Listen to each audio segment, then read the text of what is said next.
Namaste and good evening. A very warm welcome to all the participants in today's webinar. This is our 47th webinar in our talk series. A very special welcome to our speaker, Dr. Prabhakar Rao, who will be speaking to us on Vedic geometry, Unveiling Mandala Vaatika. A brief about Rtambhara Wellness. We are a collective of like-minded individuals who are driven by the passion of holistic well-being. We are here together on a mission of achieving human wellness and well-being through a holistic approach. With this intent, we conduct corporate programs and group retreats for wellness that empower oneself through self-discovery and personal transformation for unlocking one's potential. If you resonate with what we are doing and would like to be a part of our community, then please connect with us on the links posted on the chat. May I request everyone to stay muted through the talk, but please keep your videos on. Today's session will be for 60 minutes. Dr. Rao will speak first, and then we'll follow it up with a Q&A. Please feel free to post your questions using the chat function. So a short brief on Dr. Rao, our speaker today, and it's a very interesting one. While studying for his PhD in agriculture a little over 30 years ago, Dr. Prabhakar Rao instinctively knew that there was something in what he was propagating that did not add up. He belonged to the generation of scientists from the lineage of Dr. Norman Borlaug and Dr. M.S. Swaminathan, who created the Green Revolution and who pushed farmers to use hybrid seeds, fertilizers, and pesticides for intensive agriculture. But deep inside, Dr. Rao was not sure if this was a sustainable model. Dr. Rao then went on to study landscape architecture and set up his architectural consulting practice in Dubai. He designed iconic award-winning projects all over the world, focusing on sustainability and ecology. He's come back a full circle to where he started in agriculture. He now promotes chemical-free natural farming technologies and focuses now on training farmers on climate-resilient agriculture. He also consults as lead landscape designer for several iconic projects that includes the Sardar Vallabhbhai Patel statue in Gujarat. He's also a hands-on farmer dedicated to creating an indigenous seed bank of desi or heirloom seeds and chemical-free natural farming. He's passionate about creating sustainable business models in agriculture and mentoring agriculture startups. So thank you so much for being here, Dr. Rao, and over to you. We are really looking forward to your talk today. Thank you so much, Beena. Pleasure's entirely mine, and always nice to be with like-minded people who think that wellness should be holistic. And I'm sure all the participants share that sentiment. Today, I'm here actually to talk about another passion of mine, which is quite all-consuming at the moment. And that is exploring the science of using sacred geometry in the design of gardens during the Vedic period.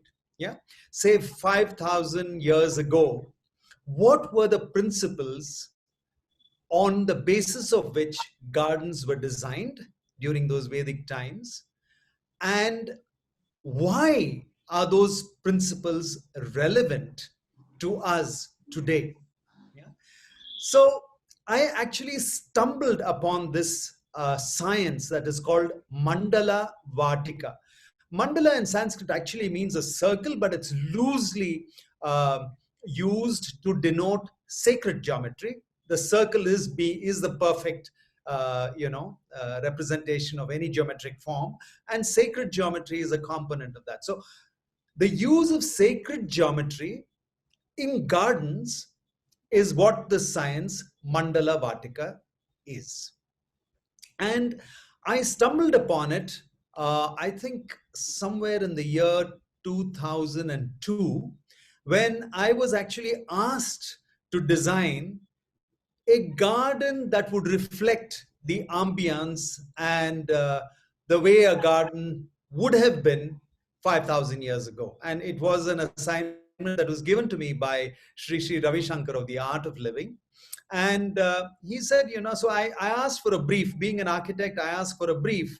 And usually I get a 200-page brief, every possible want of the stakeholders will be in that brief, But here, all I got was one line, which said that, just think of a garden 5,000 years ago and, just do it like that. So that garden actually turned out to be a very beautiful garden, which is known by the name of Radha Kunj in the Unveiling ashram today. But in those days, I said, okay, if I don't have a brief, so I need to do research. And when I started doing research, and that time I was based in Dubai, I found that there was this science called Mandala Vaatika. A few references to it were in texts like Vriksha Ayurveda. They were in chapters of the Rig Veda. But I couldn't find any manuscripts or originals. I searched very hard in India, but I just couldn't find any. A lot of it was to do with the yantra, science of yantra, but that was not what I wanted. I wanted to look at the Mandala Vaatika science. And then somebody told me, and then I went to the University of Heidelberg in Germany, and in the Indische Bibliothek there, they have the original manuscripts of Max Muller. And there I found an enormous amount of original transcripts and Max Muller's translations of the Mandala Vaatika. Fascinating, because Rudolf Steiner, I know, must have taken inspiration from this when he created his gardens, following the biodynamic agriculture and the biodynamic way of living. I'm sure he would have taken the inspiration from these texts. Now, when I looked there, I found that it's not just the Nakshatra Mandala Vaatika or Rashi Mandala Vaatika or Navagraha Mandala Vaatika, which you still find in India. There are places where these gardens have been developed, although their geometry is a bit suspect. But I mean, they didn't have the text, so I mean, they did something. But I found that there were a series of gardens. There was a garden for almost every known god or goddess in the Indian tradition. There was a Varalakshmi Mandala Vaatika. There was a Siddhi Vinayaka Mandala Vaatika. There was a Subramanya Mandala Vaatika. There was a Rudra Mandala Vaatika. There was a Satyanarayana Mandala Vaatika. There was a Durga Mandala Vaatika. There were a whole horde of Mandala Vaatikas, and each of them were very, very, very complex, and they were very, very, very structured.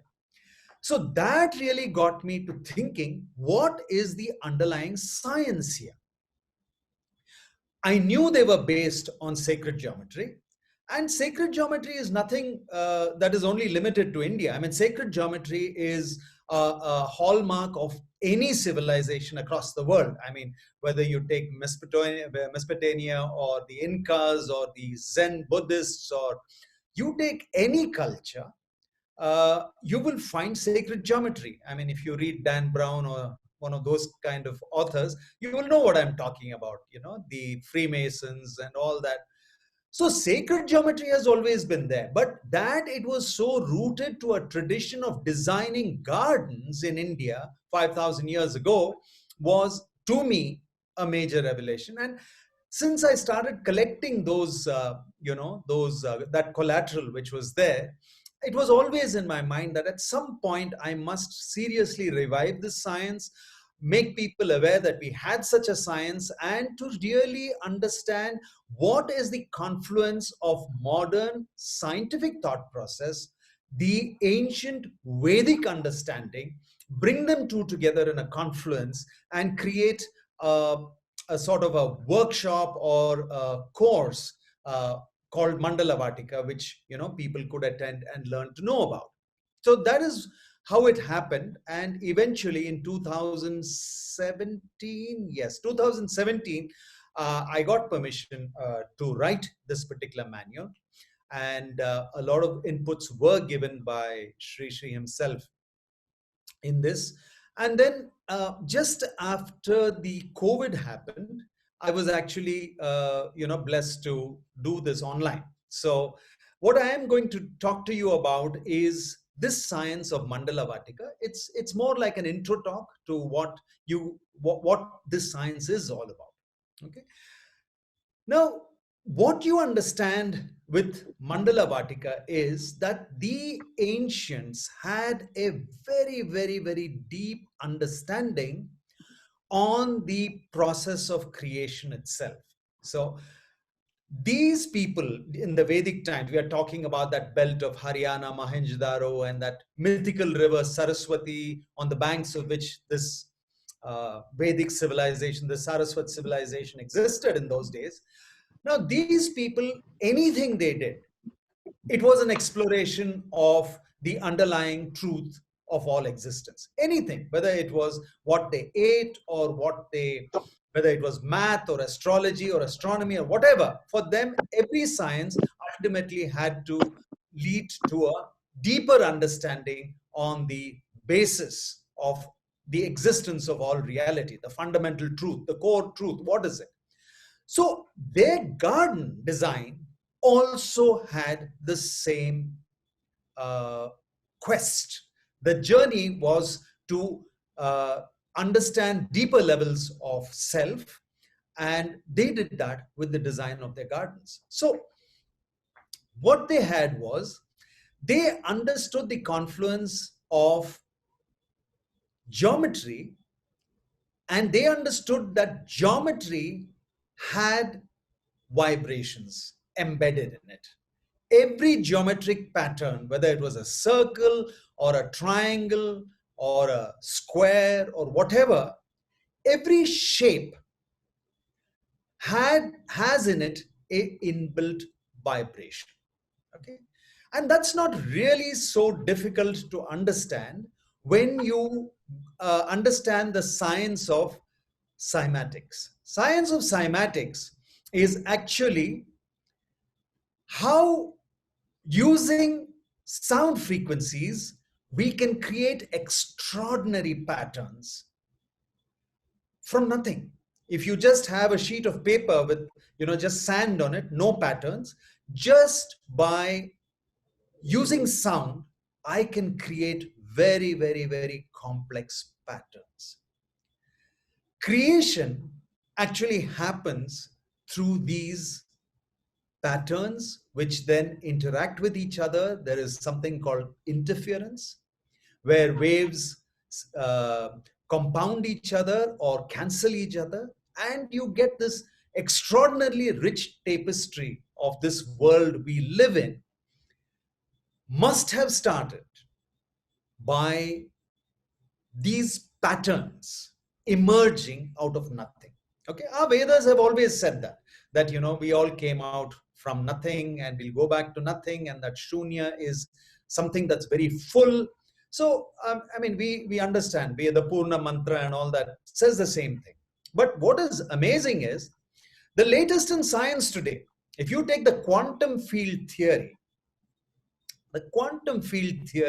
essentially says the same thing, that all of creation, all of this universe, there is no matter. What we see as matter is nothing but fluctuations in the quantum field. Okay, and the fields itself may be quarks, up quarks, down quarks. They could be the muons and the leptons, and it could be the bosons and whatever. But essentially, there are only fields, and fluctuations in these fields give the illusion of a particle being created. And the interaction of these illusory particles, that is what creates the universe that we live in. Today, quantum physics very much says that. So before I actually go on to talking about this, what I will do is I will just play a 10-minute video of Mandala Vaatika itself, so that all of us are on the same page what I'm talking about. And once I do that, then I will bring in more both the science and the Vedic understanding. I will try and play it out for you, so that you understand where the science of Mandala Vaatika comes from. So I will just do a quick screen share here.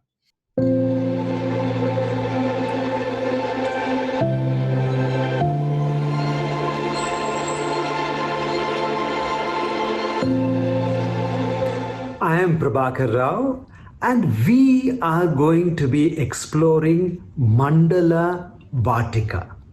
Mandala is the Sanskrit name for sacred geometry, and Vaatika, as you know, it's the name given for gardens. So the use of sacred geometry in ancient gardens, that's really what we are going to explore. And why should it be so important? Because sacred geometry, if you explore, you will find that there is a universality to it.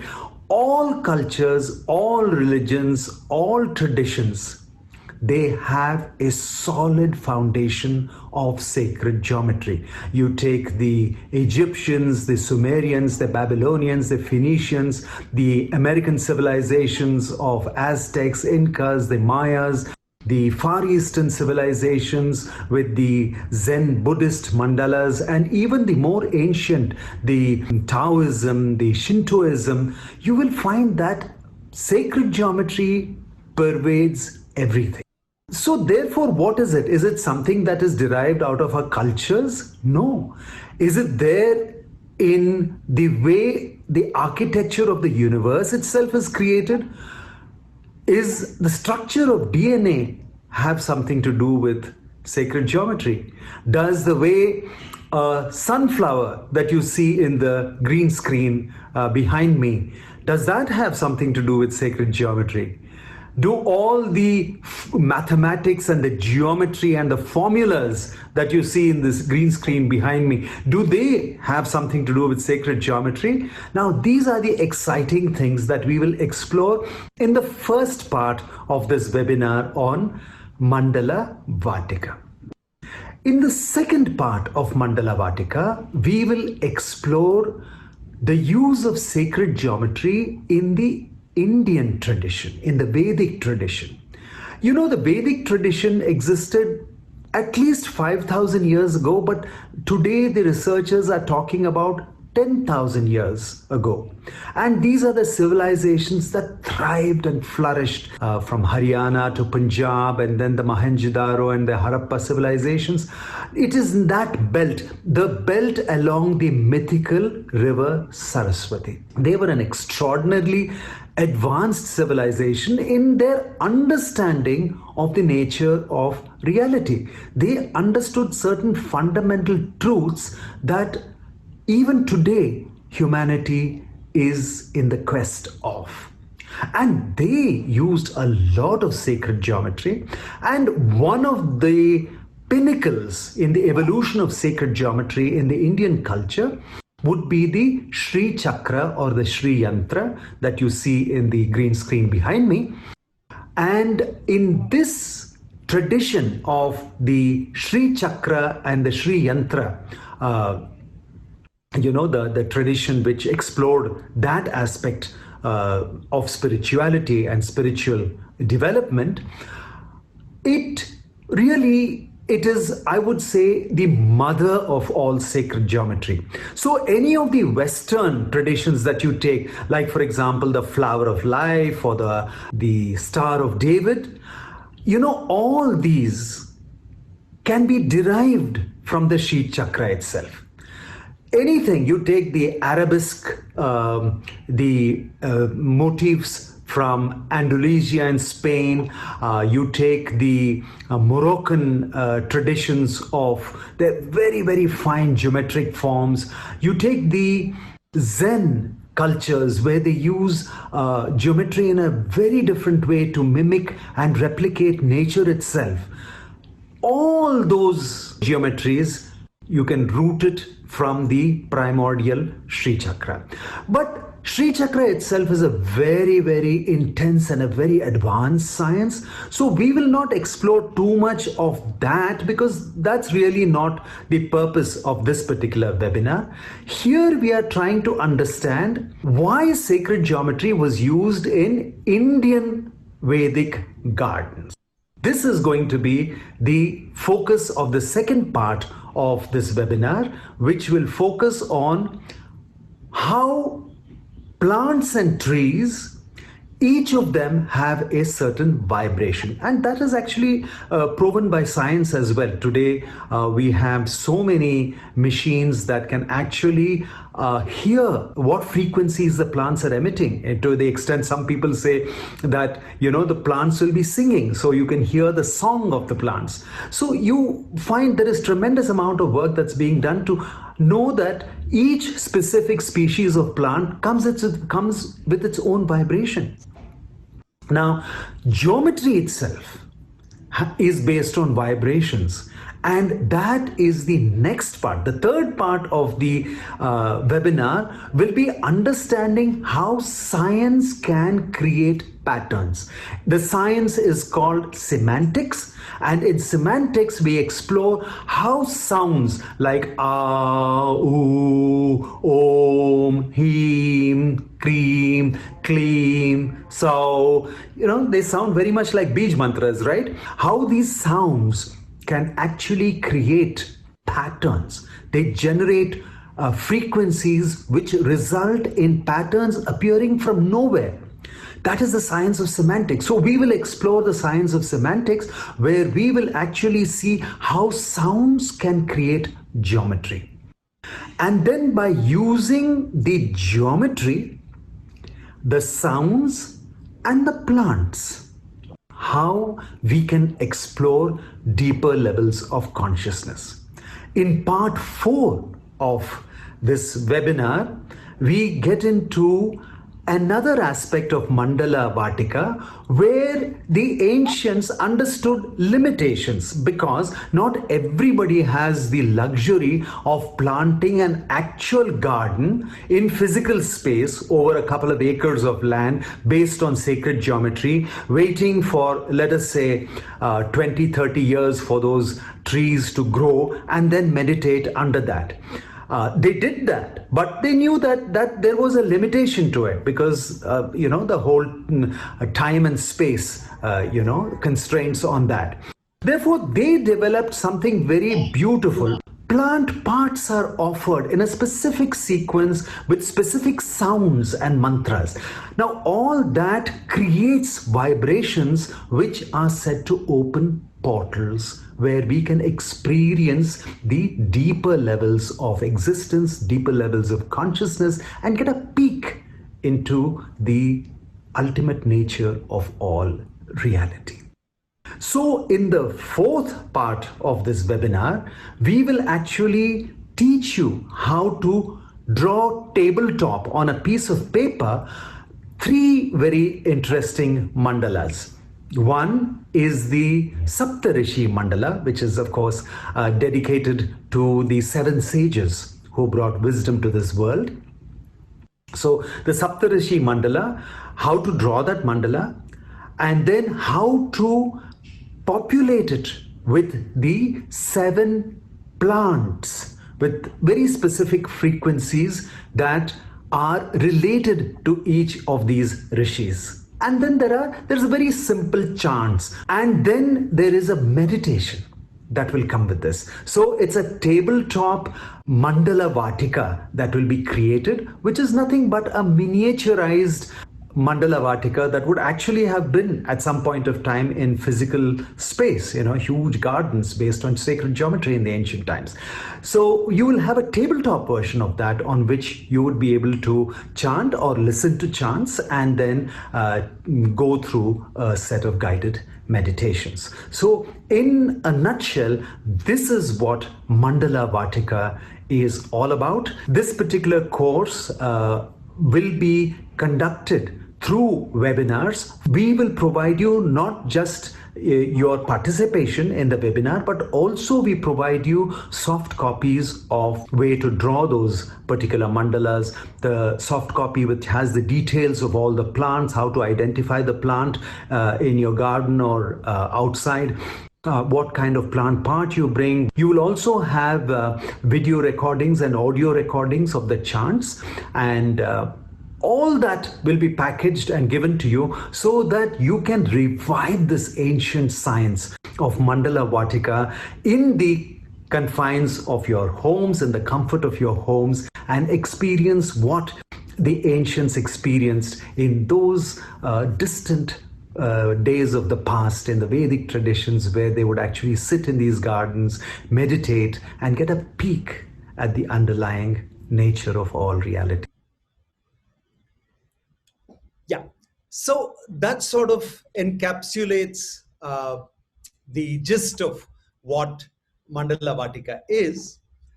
But where I would like to spend a few minutes, okay, we are 7:31, so we still have another 15 minutes for the talk. So where I would like to actually talk about is one of the Mandala Vaatikas that I am exploring presently is the Durga Mandala Vaatika. And this was fascinating for me because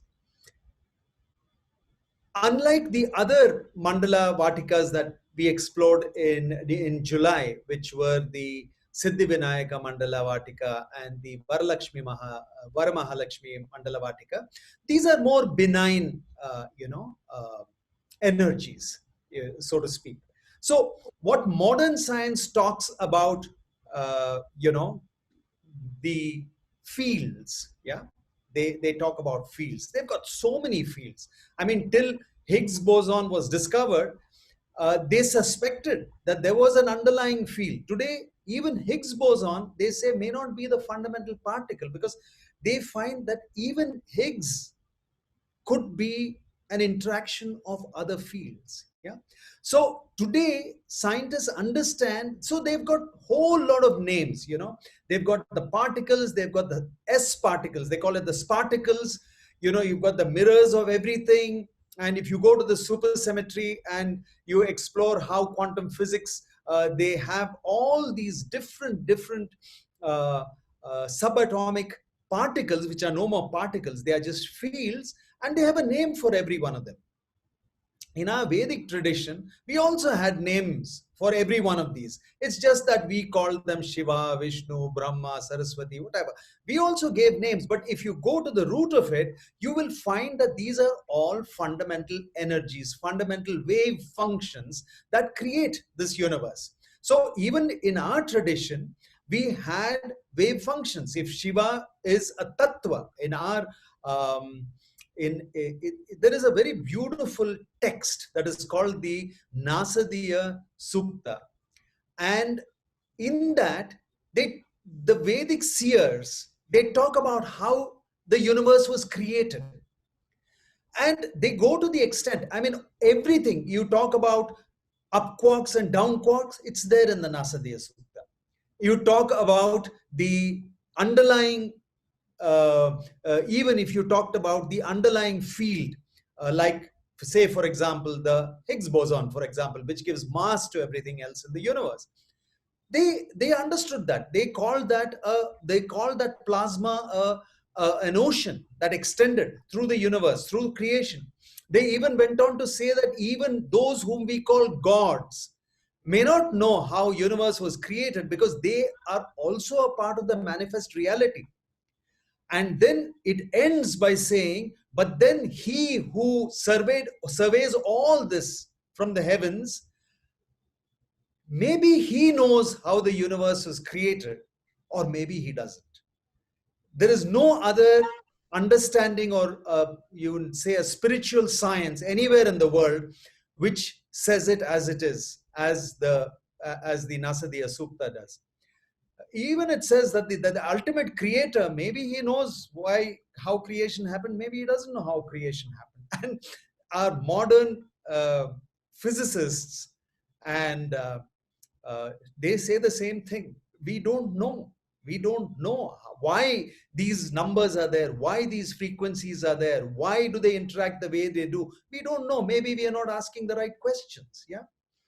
So when I was exploring the Durga Mandala Vaatika, it was very interesting because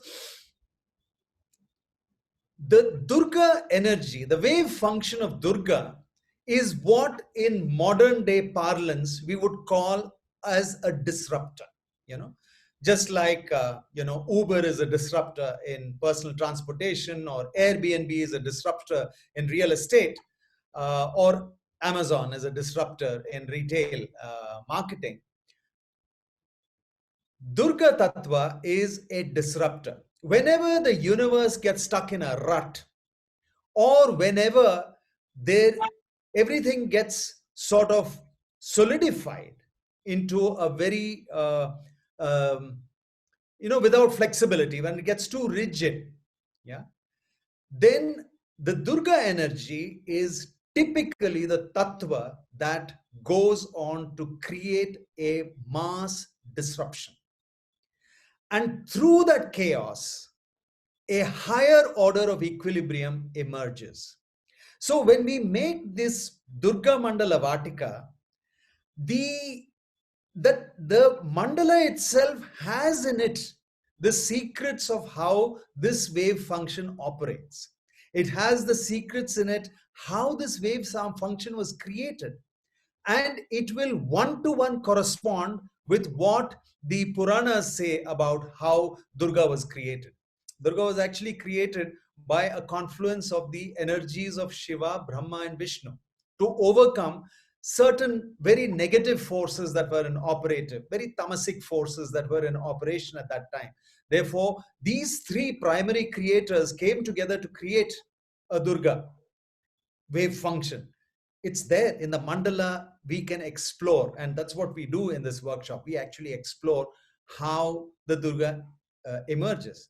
Then I take the chaos theory, and when we look at the chaos theory today and understand how the bifurcation drawing is so intimately linked to the Mandelbrot fractals. Yeah, fractal geometry is what must have been the basis of creation, because you take a very simple equation and then you can iterate that, creating wonderful richness in form. So sometime if you Google Mandelbrot fractal geometry, you'll understand what I'm saying. But that's how creation would have occurred anyway.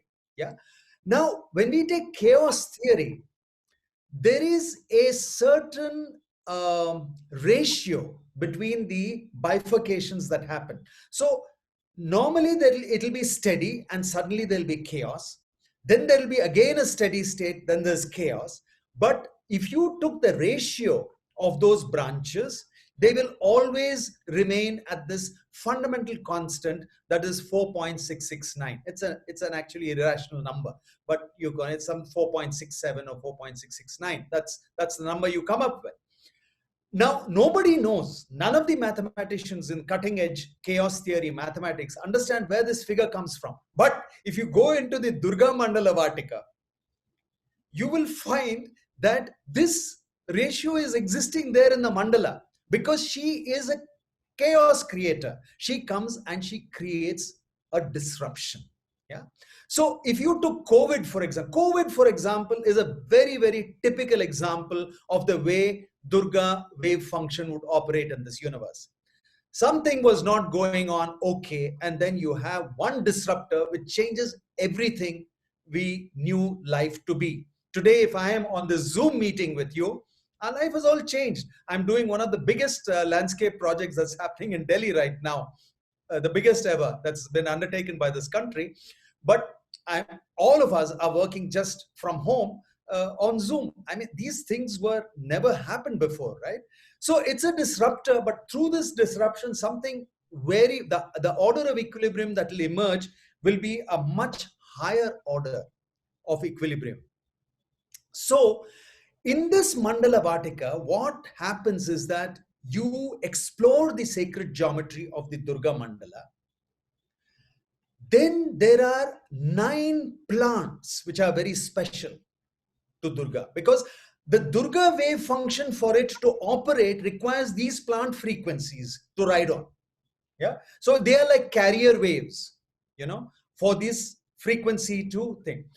And then there are the Bij mantras. There are the mantras that are chanted. So the sound is there. So you have the sacred geometry vibration, you've got the sound vibration, and you've got the plant vibration.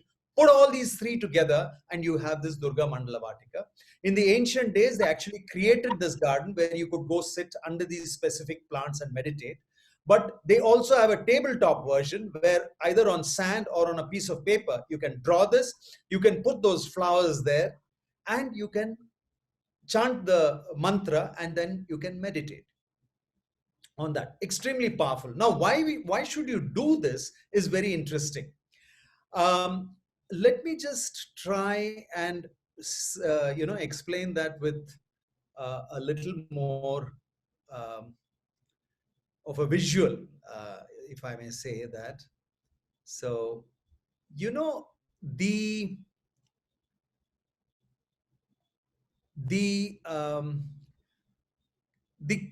COVID, to me right now, it's like this turbulent ocean. We are all getting hit, battered, tossed around. And let's just see this clip and I'll explain to you what I mean by this. So you have these huge turbulence that's going on in this world around us. I mean, we're getting, absolutely everything that we thought was stable, predictable, the whole thing, completely is thrown out of the window. It all goes topsy-turvy, right? Now, while all this is happening, you see this guy who is surfing the wave. He is also in a turbulent sea, but he is just surfing this wave. Yeah. And what I've seen with these Mandala Vaatikas is, whenever you want to surf, especially the Durga Mandala Vaatika, you want to surf turbulence, then this is how you do it. So it's a sort of a visual, sort of a aid that I'm taking. But really, when you put this mandala of Durga in place, and you understand that sacred geometry and what's coming, I mean, it's got cutting edge quantum field theory there. It's got cutting edge chaos theory there. It's got numbers or ratios which mathematicians don't know where it is coming from. It's got fractal geometry in it. It's got everything in it. And then you got these plants, very specific plants whose flowers are offered. And when you do all this and you do a meditation with this, something happens. And then instead of being the one who is getting battered by the sea, you become that surfer who glides and rides that chaos and turbulence, and then goes on to the next higher state of equilibrium. It's a fascinating science, and I'll be glad to answer more questions.